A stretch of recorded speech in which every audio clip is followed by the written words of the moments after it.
Oh no! Well, I see. Again, it was Rick that his idea, but I thought Oh, it was fantastic. It was a really really great idea, and it really worked. She got very over, very popular, very quick. It was really cool. Buff, speaking of Rick, last year, Rick at WrestleCon went on a tirade against transgender wrestler Giselle Yeah. Shaw. I know you're friends with the Steiners.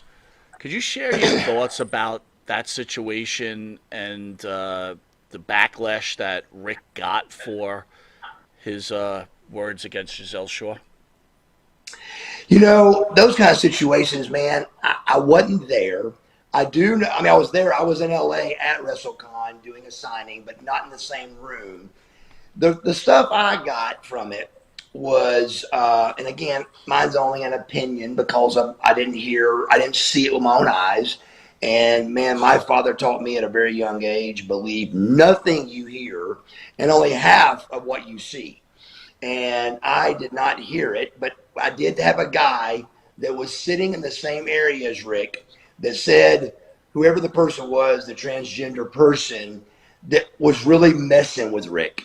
Now, that don't make it better for what he said or didn't say, but I did hear that the transgender person was really like agging it on and walking by and, making some gestures and stuff. So, so there's always two sides to every story, but, you know, well, Rick's there's pretty three vocal, but sides.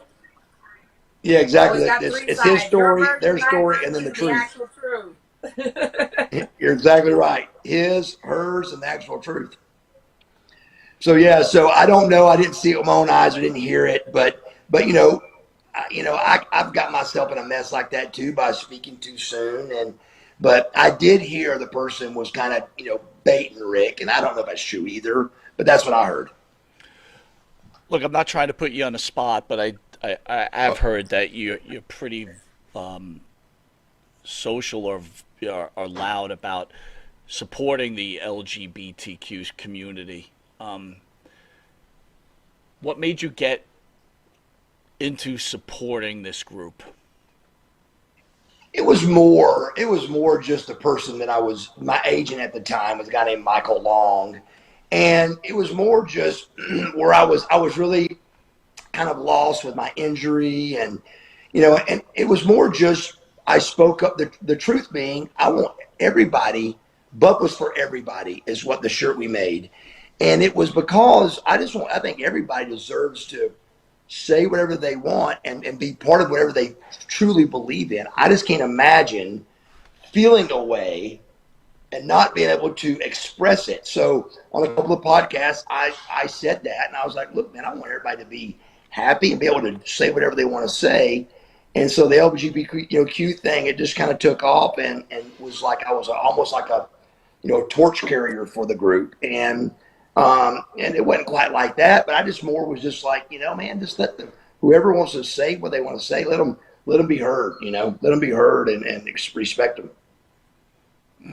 That's honestly a commendable thing, because I'll tell you right now, when everyone thought I was a transgender woman, even though I have been born a woman, I have birthed 3 beautiful children in my life. The wrestling world could be really cruel if they even question Sure. you being trans or gay. Like, I got so many death threats, and I'm like, I'm really a woman, but they're like, oh, you're a chick with a dick, and it's like, oh my God, like, they're out to get me. Like, and it's Right. honestly, it's scary. It's really scary. And that's when Sure. someone with a platform that has a voice to say something, especially with no attachments to it whatsoever, that really stands firm with really saying, hey, listen, if I don't care, why should you care? Yeah, Right. Let it you be what know, it be. but I look at it this way too, Buff. You're a Southern guy, right? You were born a Southern man. The thought process, Mhm. I'm assuming, from coming from your father, was quite a bit different back then. How do you make that change, right? Because, you've been taught differently. I'm assuming, right? Absolutely. I mean, even with the N word, bro. I mean, that's something that was, you know, that we had friends that were black that used the N word, with us, and it was okay. And now that's taboo. So I'm a 53-year-old man, and you're exactly right. My father raised us, that word wasn't bad, but he also raised us that there was white N words and black N words. That N word meant trash on the way my father raised me. So there's white trash and there's black trash. And so we were taught lessons and rules, even though it was a Southern based family. It still made sense to me, and it kind of makes sense to this day, of the N word being trash, not really what people think it means. It could be white trash or black trash. It's a person that is a trashy person. I think it's not, because I'm biracial. My father's black, my mother's white, and my grandmother, God rest her soul, racist as hell. She used to tell her friends I was half Spanish because it was better to be half Spanish than half black.